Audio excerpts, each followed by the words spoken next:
Pendant son séjour d'affaires en Chine, un homme ivoirien rencontre sa tante décédée sans lui soit au courant qu'il venait de mourir. En Chine, en train de faire des achats à Guangzhou. Histoire mystique. Avant toute chose, j'aimerais attirer votre attention. Prions sans cesse car nous sommes dans un monde, là où il y a plusieurs mondes, la team HPH. L'histoire m'a été racontée par M. Patrick. Et cela se passait en 2023, mes frères et sœurs. M. Patrick est un commerçant qui fait entre Côte d'Ivoire et Chine de temps en temps pour aller acheter sa marchandise et pour venir vendre en Côte d'Ivoire, mes frères et sœurs. C'est à partir de 2023 que ce dernier a préparé son voyage pour aller encore une fois de plus, comme d'habitude, en Chine. À cette époque-là, Patrick avait une tante qui avait l'habitude aussi de faire cette route-là, mais à ce moment-là, elle était malade, donc elle ne voyageait plus. Et parfois, la majeure partie de ses commandes, c'est Patrick qui partait parfois, quand Patrick partait pour faire ses achats, il en profitait aussi d'acheter ici les achats de sa tante. Mais sauf que ce voyage-là, quand Patrick est en train de partir, sa tante n'avait pas voulu commander. Alors Patrick était parti donc en Chine, plus précisément, et arrivé en Chine, à Guangzhou. Arrivé là-bas, après avoir fait ses achats dans tout, alors, comme il a l'habitude de faire, il décide donc d'aller visiter un endroit où on vend des perruques, des femmes, puisqu'on l'avait aussi commandé cela par des clientes là-bas en Côte d'Ivoire. Monsieur Patrick donc est parti pour aller visiter cet endroit où on vend des perruques.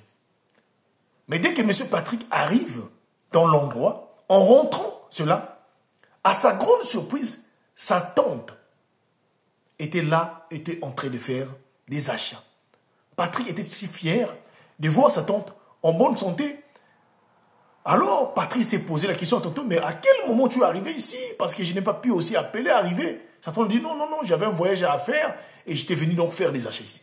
Et voilà comment, pendant ces séjours, le jour-là, des achats-là, Patrick et sa tante ont marché ensemble, ont fait des achats ensemble. Et alors, sa tante qui va dire à Patrick que comme tu vas repartir dans 3 jours, moi je suis encore ici parce que je suis encore ici là. Donc ne manque pas d'arriver chez nous là-bas pour transmettre le message que tu m'as vu ici et que j'aurai un petit retard pour rentrer. Voilà comment Patrick a fait tous ses achats après avoir fini son séjour là-bas en Chine, à Guangzhou.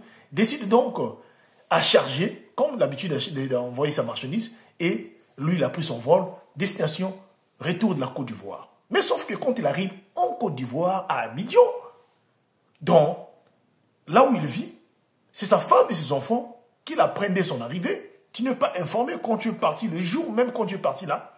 Ta tante, la commerçante, la femme d'affaires, est décédée suite à cette maladie-là. Alors, Patrick ne pouvait pas quoi, dit non. Cette dernière, je viens de la laisser tout de suite là en Chine, en train de faire les achats, elle est restée là-bas. Elle m'a même transmis le message d'aller voir sa famille pour dire cela. Voilà comment Patrick et sa femme décident donc d'aller au lieu de la veillée pour finir le problème. Arrivé sur place, effectivement, c'était la veillée, la personne était décédée. Alors, Patrick a fini par raconter cela à toute la famille et cela a dépassé tout le monde. Les gens ont traduit comme Patrick avait de bonnes relations avec cette dernière-là. Voilà pourquoi peut-être la dame l'a paru. Alors, ces choses-là arrivent pratiquement à toute personne. Quand vous n'avez pas su, vous n'êtes pas au courant de la personne, quand la personne est décédée, il est forcément, probablement possible que vous puissiez rencontrer cette personne-là.